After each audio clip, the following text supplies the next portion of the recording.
All right, so here we're going to work some examples from 5.5.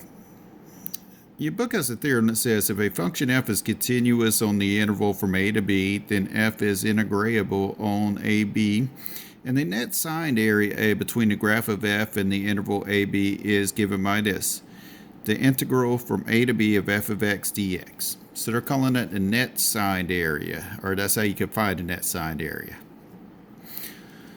Suppose we come to this first example. Sketch the region whose area is represented by the definite integral and evaluate the integral using an appropriate formula from geometry. All right, so we have, what is my integrand? What is my function? It's just 4. So let's draw a picture of a graph where f of x is equal to 4. Here's my x-axis, here's my y-axis. So 1, 2, 3, 4. And here I have a horizontal line. F of x is equal to 4. All right, now what do I want? I want the integral from 3 to 5. I want the net signed area between the curve and the x-axis between 3 and 5. So let's put 3 somewhere over here and we'll put 5 somewhere over here. So what am I looking for? I'm looking for the net signed area between the curve and the x-axis between 3 and 5. That's what this is basically asking for. So how do I find this area? I can say the integral from 3 to 5 of 4 dx is equal to, well, that's just a rectangle. So for rectangle, I could say length times width, or width times height, however you want to look at it. What's the width right here from 3 to 5? It's 2 times the height. What's the height of this thing? It's 4, right? So 2 times 4 will give me 8. There we go. I drew the figure represented by that. I used a formula from geometry. Let's look at B. For part B, same directions here.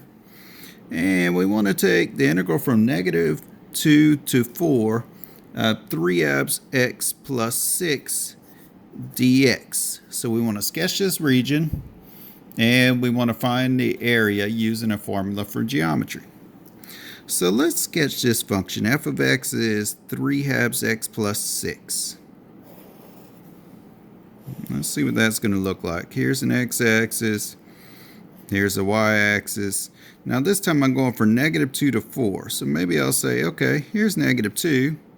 And then 1, 2, 3, 4 gives me 4 out here. Now what is this? F of x is equal to 3 x plus 6.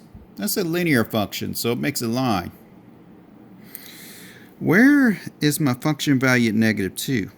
Is it down here? Is it up here? Or what? Well, what happens if you let x be negative 2? Then you get negative 3 plus 6, or 3. So at the point, negative 2 comma 3. What happens at this end of my interval that I'm looking at? What happens if I let x be 4? If I let x be 4, then I have what? Now think about it. This is a function. F of x is equal to 3 halves x plus 6 I'm trying to sketch. If I let x be 4, then we have 6 plus 6 or 12. So I have 4 comma 12. It's not drawn to scale, nor do I really need it drawn to scale. I want to draw a picture of this function that goes through those 2 points. Looks something like that. Alright, now I want the area between this curve and the x-axis between negative 2 and 4. So between negative 2 and 4. So I'm looking for this area right here. Alright, well, what kind of shape does this make right here? This makes a trapezoid shape, right? So what's the area of a trapezoid? Area of a trapezoid is 1/2 base 1 plus base 2 in parentheses times height. And the bases are the 2 sides that are opposite and parallel to each other. Alright, so let's think about this for a second. If I want to have the integral from -2 to 4, 3/2 x plus 6 dx.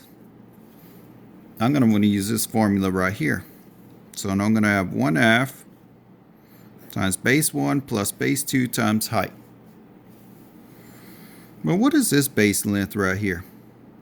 Well, that's 3 units long, right? Because we're 0 here and we go up to 3 there. So that's 3 right there.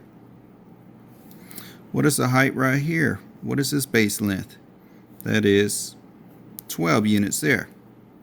So base 1 we could say is 3 plus base 2 we could say is 12 times my height is given by this region. Now what's the height of that part? 4 minus -2, or we could say 6. Well, let's calculate that. That's 1/2 times 15 times 6. Or could I say 1/2 of 6 is 3, and 3 times 15 is 45? Sure could. Let's do part C. Part C.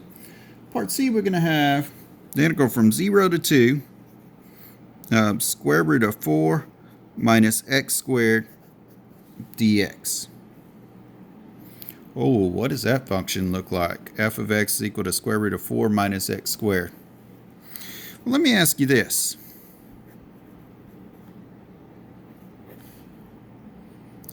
What does that make? That makes a circle, right? With the radius, the origin at 0, 0, and the radius being 2. In other words, we could write this as x squared plus y squared is equal to 2 squared. You may have to go back and review circles just real quick to remember this. Well, what happens if I solve this for y? Now, y squared is equal to 2 squared minus x squared. Or y is equal to plus or minus the square root of 2 squared minus x squared. And I could say this same thing as the square root of 4 minus x squared. And we're only dealing with the positive case right here, okay? I'm not dealing with that negative one because it doesn't give me the negative one.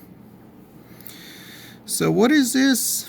This ends up being part of a circle centered at the origin where the radius is 2. So what does that mean? Let's say we have our x-axis and our y-axis. We call that -2 and we call that 2. If I'm dealing with this without the plus or minus, with just the positive case, that's really the top portion of my circle, the semicircle like this. If I were dealing with the negative case, then it would be the bottom portion as well. Now, what do they want? They want the area underneath this curve, between the curve and the x-axis, but only between 0 and 2. Only between 0 and 2. So they're only looking at this portion right here. So I'm going to say the integral from 0 to 2 of the square root of 4 minus x squared dx can be given by, well, what's the area of this? Well, that's just 1/4 of a circle, right? And what's the area of a circle? Pi r squared. What's r in this case? What's my radius?